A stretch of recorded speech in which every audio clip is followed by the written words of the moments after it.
Look at that beautiful lake out there. Used to be all grass the last time I was here. Came up here just to have a little fire, build on the fire pit a little bit more.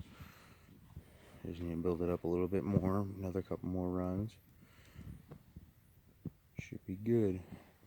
This guy won't stop following me. He doesn't know what we're doing out here. Told him we're gonna go out in the woods and go play, but all he does is look at me like this.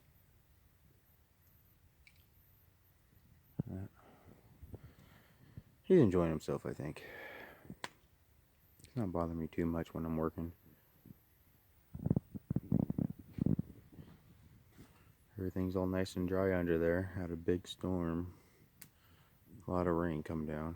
That's the reason why that thing's flooded out.